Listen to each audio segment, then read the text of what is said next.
ஒன்று, சாலமோன் தேவாலயத்தில் ஒரு பலிபீடம் வச்சிருந்து, ஒரு பலிபீடம். நீங்கள் அந்த அந்த ஆதியாகமம், யாத்திரையாகமம், லேவியராகமம், எண்ணாகமம், உபாகமம் எல்லாம் வாசித்து பார்த்தா அங்கே பலிபீடம் உண்டு. அங்கே என்ன உண்டு? பலிபீடம் உண்டு. ஆனால் சாலமோன் கட்டின தேவாலயத்தில் பலிபீடம் உண்டு, பிரசங்க பீடம் உண்டு. பலிபீடம் உண்டு, அதுவரை என்ன கிடையாது? பிரசங்க பீடம் கிடையாது. பலிபீடம். பேசாதுங்க இனி.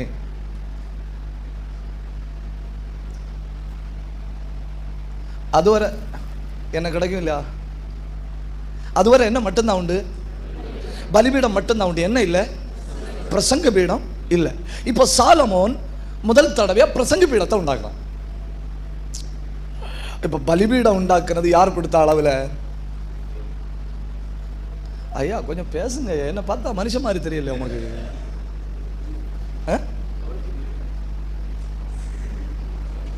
பேசிட்டே இருக்கணும்.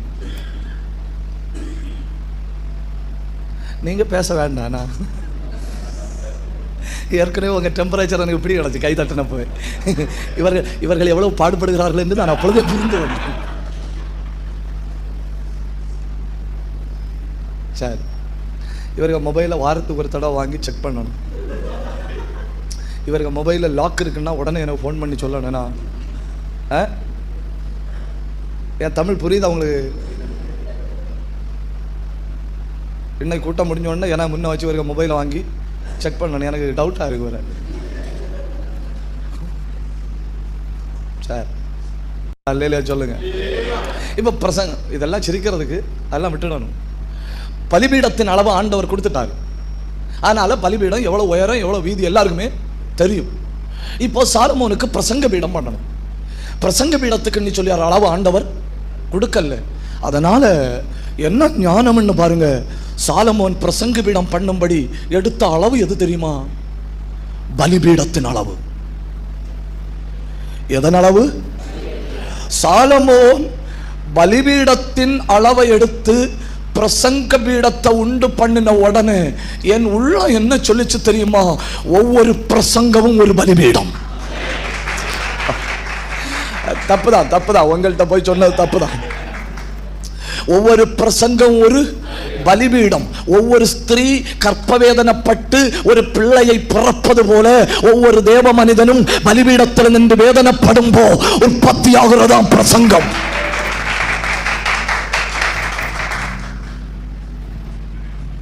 இனி கொஞ்சம் கூட ஆழமா சொல்லிட்டு தொடங்கலாம். எஸ்ராவின் காலத்தில் வந்தப்போ பிரசங்க பீடம் இருக்கு. எஸ்ராவின் காலத்தில் வந்தப்போ பிரசங்க பீடம் இருக்கு. நீங்க அந்த நெகேமியாவின் புஸ்தகத்தையும் எஸ்ராவின் புஸ்தகத்தையும் வாசிக்கும்போது தெரியும். இந்த பக்கம் 6 பேர் நிக்கணும், இந்த பக்கம் 6 பேர் நிக்கணும். நடுவில் மரத்தினால் செய்யப்பட்ட பீடத்தில் எஸ்ரா மேலே எழும்பி நிற்பார். எதனால் செய்யப்பட்ட பீடம்? மரத்தினால் செய்யப்பட்ட பீடம். ஆனா சாலமோன் பண்ணினது மரத்தினால் செய்யப்பட்ட பிரசங்க பீடத்தை வெண்கலத்தினால் பொதிந்து, அதாவது பலிபீடத்தை மாதிரி. இப்ப எஸ்ரா செய்யும்போ மரத்தினால் செய்யப்பட்ட பீடம். நான் யோசிச்சு பார்த்தேன், ஏன் மரத்தினால் எஸ்ரா ஏன் மரத்தினால் செய்யப்பட்ட பீடத்தை பண்ணாரு? அப்பதான் எனக்கு ஞாபகம் வந்து உலகத்திலே மிகப்பெரிய பிரசங்க பீடம் மரத்தினால் செய்யப்பட்டது. உலகத்திலே மிகப்பெரிய பிரசங்க பீடம் மரத்தினால் செய்யப்பட்டது. அந்த பீடத்தில் இருந்து வந்த 7 பிரசங்கங்கள் உலகத்தை அசைத்தது. அந்த பீடத்தில் இருந்து வந்த முதல் பிரசங்கமாக்கும் பிதாவே இவர்களுக்கு மன்னியும். எத்தனை பேருக்கு புரியணும்னு தெரியல, எனக்கு தெரியல. கண்ண மூடி கை தட்டி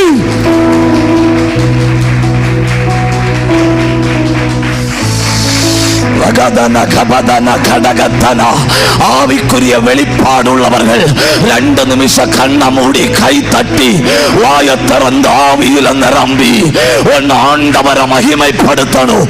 ரகதன கபரபா ரியாந்தல் கபரபா அல்கா சத்தரபாபா.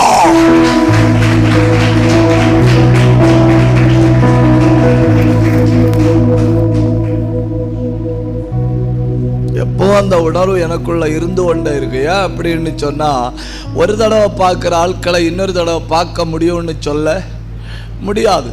ஒருவேளை ஒரு கன்வென்ஷன் கூட்டத்தில் பிரசங்கம் பண்ணிட்டு இருக்கிறேன், ஒரு ஆள் பைக்கில் வராரு, பைக்கை சைடில் வச்சுட்டு கொஞ்சம் நேரம் நின்று பிரசங்கம் கேட்குறாரு.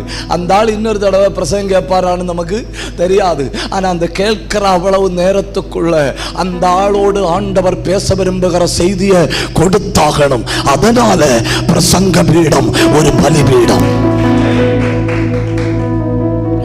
பிரசங்க பீடம் ஒரு பலிபீடம் ஆயிட்டுன்னா, கொஞ்சம் கூட ஆழமா சொல்றேன், எப்பொழுது பிரசங்க பீடம் பலிபீடமா மாறுதோ அப்பொழுதிலிருந்து ஒவ்வொரு பிரசங்கமும் ஒரு பலி.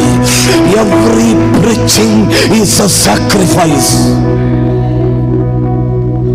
அப்போ ஒரு மணி நேரம் நான் பிரசங்கம் பண்ணுகிறேன் அப்படின்னு சொன்னா, ஒரு மணி நேரம் நான் பலியிடப்படுகிறேன். ஒரு பிரசங்கமும் ஒரு பலி அப்படின்னா, அதுக்குள்ள மற்றவர்களை சபிக்க எனக்கு உரிமை இல்லை, மற்றவர்களை சபிக்க எனக்கு உரிமை இல்லை, மற்றவர்களை பரிகாசம் பண்ண எனக்கு உரிமை இல்லை, தேவையில்லாத காரியங்களை சொல்வதற்கு எனக்கு உரிமை இல்லை, தினத்தந்தி என்ன சொல்லுது, தினமலர்ச்சி என்ன சொல்லுதுன்னு சொல்ல எனக்கு உரிமை இல்லை. எனக்கு உரிமை என்ன தெரியுமா? இது என்ன சொல்லுது, இதை என் கையில தந்தவர் இன்னைக்கு காலையில என்னிடத்துல என்ன சொன்னார். இதே உணர்வு நம்முடைய எல்லாருடைய உள்ளத்திலையும் இருக்குமானால், இதே உணர்வு நம்முடைய எல்லாருடைய உள்ளத்திலையும் இருக்குமானால், நம்முடைய பலிபீடங்கள் கண்டிப்பா எழுப்புதலின் பலிபீடங்களா மாறும். நம்முடைய பலிபீடங்கள்ல கண்டிப்பா அக்கினி விழும். கர்த்தர் நம்ம எல்லாரையும் ஆசீர்வதிப்பார். இந்த உணர்வு உங்கள் எல்லாரையும் ஆட்கொள்வதாக என்று நான் ஜெபித்துக் கொள்ளுகிறேன். இன்னைக்கு